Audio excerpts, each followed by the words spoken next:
আমার channel page to success. আজকে বলবো যে ইডাব্লিউএস কেসের মানে কী হয়েছিল, কেসটা আজকে যে হলো সেই কেসটায় কি বলা হয়েছে, মানে কি বললো সব উকিলে। আজকে ভালো করে মানে বাংলায় বুঝিয়ে বলে দেবো, কারণ বেশিরভাগ ছেলেমেয়ে ইংরেজি বুঝতে পারে না, তাদের জন্য ভালো করে আজকে বাংলায় পুরো কেসটা ভালো করে বুঝিয়ে দিচ্ছি আমি। দেখো, আজকে ইডাব্লিউএস কেসের পুরো কথোপকথন মূল বিষয়বস্তু। আবেদনকারী মানে যে প্যান ফাইল করেছিল সেই উকিল বলছিল, ঠিক আছে, আদালতে উপস্থিত একজন আইনজীবী যিনি একজন চাকরি প্রার্থী এবং ইন্টারভিউ পর্যন্ত কোয়ালিফাই করেছেন জানান যে তিনি এই মামলার পক্ষভুক্ত হওয়ার জন্য আবেদন করেছেন। মানে এই মামলায় তিনি থাকবেন, এই উকিলটা মানে প্যান ফাইল করা যে করেছে যারা তারা সেই উকিলটা থাকবে, তাদের আবেদন করেছেন।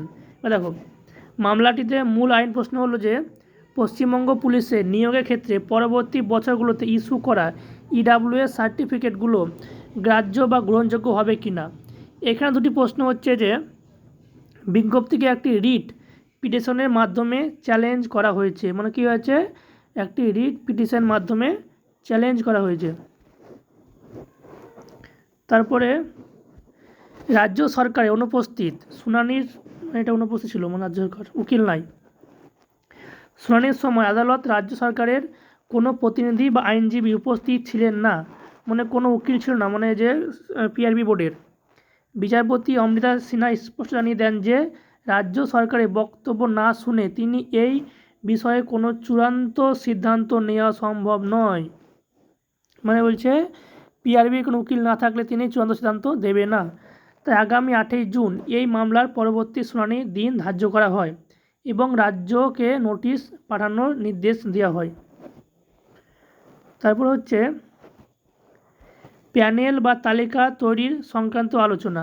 বিচারপতি জানতে চান রাজ্য সরকারের পক্ষ থেকে কি নতুন কোনো প্যানেল বা তালিকা তৈরি করা হয়েছে।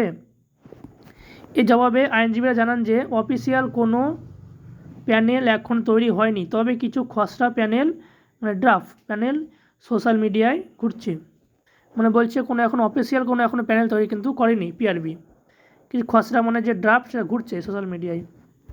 তারপর বলছে আদালতের অন্তর্বর্তীকালীন নির্দেশ, আইনজীবীরা যখন জানতে চান যে এই সময়ের মধ্যে নিয়োগের ক্ষেত্রে কী হবে, মানে নিয়োগ কী হবে যে সময় চলছে কেসটা, তখন বিচারপতি মনে করে দেন যে আদালত ইতিমধ্যে একটি অন্তর্বর্তীকালীন নির্দেশ দিয়ে রেখেছে। সেই নির্দেশে অনুযায়ী নিয়োগ প্রক্রিয়া পরবর্তী যে কোনো পদক্ষেপ বা নিয়োগ এই মামলার চূড়ান্ত রায়ের উপর নির্ভরশীল। মানে এই মামলা যা রায় হবে তার উপরে কিন্তু নিয়োগটা হবে। রেজাল্ট বেরিয়ে যে যায় তারপরে কিন্তু নির্ভর এই মামলাটা যে কী হবে। তারপর বিচারপতি উল্লেখ করেন যে বর্তমানে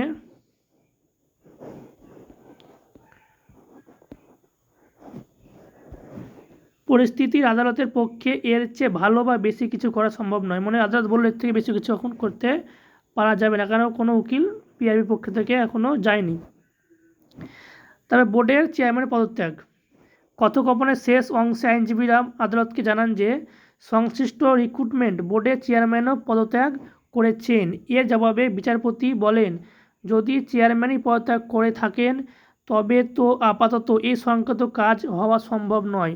কি বলেছে, যদি মানে বিচারপতি তো নাই, মানে বিচারপতি বলছে মানে পিআরবি বোর্ডের যে হেড সেই নাই, তাই বলছে যে এখন কোনো মানে ফ্যাসলা দিয়ে যাবে না, সম্ভবই নয়।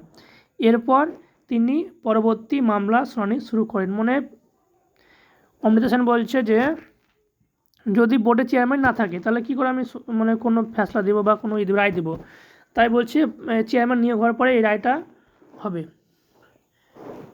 সংক্ষেপে হচ্ছে যে মামলাটি পুলিশের নিয়োগে ইডাব্লিউএস সার্টিফিকেট জমা দেওয়ার সময়সীমা ও তার বৈধতা নিয়ে, যেখানে রাজ্য সরকারের অনুপস্থিতির কারণে আদালত আগামী 8ই জুন পর্যন্ত শুনানি স্থগিত করেছেন। মানে 8ই জুন হবে এর শুনানি হবে এবং পরবর্তী রায় দেবে, এবং পূর্বের অন্তর্বর্তীকালীন নির্দেশ বহাল থাকছে। মানে এখন কোনো কিছু করা যাবে না, এবং 8ই জুন এর মানে পরবর্তী হবে। এখন তারপর উকিল নিয়োগ হবে এবং পিআরবি বোর্ডের চেয়ারম্যান তরফ থেকে চলে আসবে।